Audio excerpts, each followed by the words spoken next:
মাননীয় প্রধান শিক্ষক মহাশয়, সম্মানীয় সহকর্মীবৃন্দ, উপস্থিত অতিথিবৃন্দ, প্রিয় ছাত্রছাত্রী এবং বিদ্যালয় প্রাঙ্গণে উপস্থিত সকলকে জানাই জাতীয় যুব দিবসের আন্তরিক শুভেচ্ছা ও অভিনন্দন। আজ 12 জানুয়ারি। ক্যালেন্ডারের পাতায় এটি কেবল একটি তারিখ নয়, এটি ভারতীয় সংস্কৃতির জাগরণের দিন, তারুণ্যের উদ্দীপনার দিন। আজ আমরা সমবেত হয়েছি বীর সন্ন্যাসী স্বামী বিবেকানন্দের জন্মবার্ষিকী এবং জাতীয় যুব দিবস পালন করতে। আজকের এই পবিত্র দিনে দাঁড়িয়ে আমি স্বামীজির চরণে আমার শতকোটি প্রণাম নিবেদন করছি। একজন শিক্ষক হিসেবে আজ তোমাদের সামনে দাঁড়িয়ে স্বামীজির জীবন ও আদর্শ নিয়ে কথা বলা আমার জন্য অত্যন্ত গর্বের এবং আবেগের বিষয়। স্বামীজির জীবন কোনো সাধারণ মানুষের জীবন নয়, এটি একটি জ্বলন্ত অগ্নিশিখা যা 100 বছর পরেও আমাদের পথ দেখাচ্ছে। আজ আমরা যাকে স্বামী বিবেকানন্দ হিসাবে চিনি, তার শুরুটা হয়েছিল 1863 সালে আজকের এই দিনে উত্তর কলকাতার সিমলা স্ট্রিটে। তখন তার নাম ছিল নরেন্দ্রনাথ দত্ত। ছোটবেলা থেকেই তিনি ছিলেন দুরন্ত, সাহসী এবং অদম্য কৌতূহলী। তোমাদের মতোই তিনিও খেলাধুলা করতে ভালোবাসতেন, বন্ধুদের সাথে আড্ডা দিতেন, গান গাইতেন।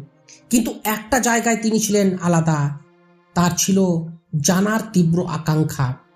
তিনি যা দেখতেন, যা শুনতেন তা অন্ধভাবে বিশ্বাস করতেন না, তিনি প্রশ্ন করতেন। এই প্রশ্ন করার স্বভাবই তাকে নিয়ে গিয়েছিল দক্ষিণেশ্বরে শ্রী রামকৃষ্ণ পরমহংসদেবের কাছে। নরেন সরাসরি ঠাকুরকে প্রশ্ন করেছিলেন, মশাই, আপনি কি ঈশ্বর দেখেছেন? এই একটি প্রশ্ন এবং তার উত্তর নরেনের জীবনকে সম্পূর্ণ বদলে দিয়েছিল। তিনি যুক্তিবাদী নরেন থেকে ভক্ত ও জ্ঞানী বিবেকানন্দে রূপান্তরিত হয়েছিলেন। কিন্তু এই রূপান্তর কেবল ধ্যানের মাধ্যমে হয়নি, এর পিছনে ছিল এক গভীর জীবন দর্শন। শ্রীরামকৃষ্ণের প্রয়াণের পর স্বামীজি পায়ে হেঁটে সারা ভারত ভ্রমণ করেছিলেন। তিনি রাজপ্রাসাদে যেমন থেকেছেন, তেমনি সাধারণ মানুষের কুঁড়ের ঘরেও রাত কাটিয়েছিলেন। হিমালয় থেকে কন্যাকুমারী এই দীর্ঘ পথ পরিক্রমায় তিনি এক নতুন ভারতকে আবিষ্কার করেছিলেন। তিনি দেখেছিলেন ভারতের দারিদ্র্য, কুসংস্কার, অশিক্ষা এবং পরাধীনতার গ্লানি। কন্যাকুমারীর শেষ শিলাখণ্ডে বসে তিনি ধ্যানে মগ্ন হলেন। কিন্তু সেই ধ্যান নিজের মুক্তির জন্য ছিল না। তিনি ভাবলেন, যে দেশে মানুষ দুমুঠো অন্ন পায় না, সেখানে ধর্মপ্রচার বিলাসিতা মাত্র।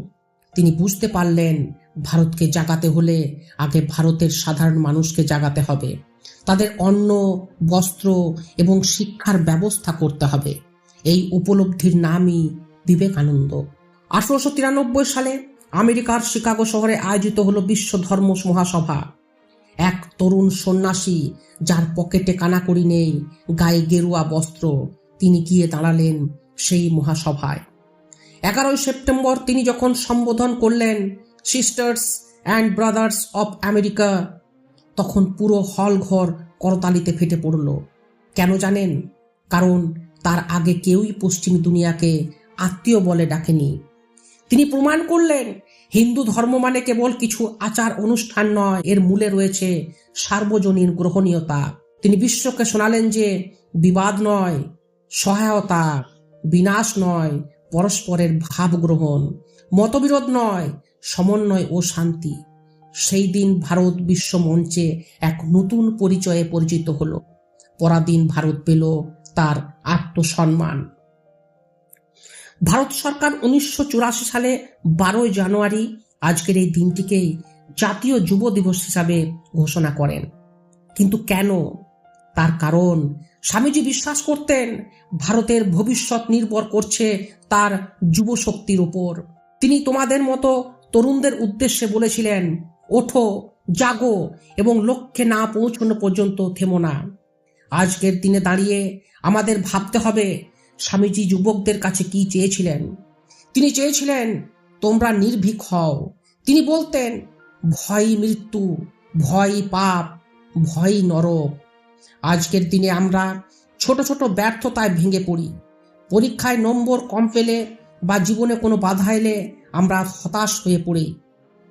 স্বামীজি শিখিয়েছিলেন ব্যর্থতা জীবনেরই অঙ্গ। তিনি বলতেন, গীতা পাঠ অপেক্ষা ফুটবল খেলা ভালো। এই অর্থ হলো, আগে শরীর ও মনকে শক্ত করো, তবেই তুমি জীবনের বা আধ্যাত্মিকতার তত্ত্ব বুঝতে পারবে। আজ আমরা কেবল ডিগ্রির পিছনে ছুটছি, নম্বরের পিছনে ছুটছি, কিন্তু স্বামীজি চেয়েছিলেন মানুষ গড়ার শিক্ষা।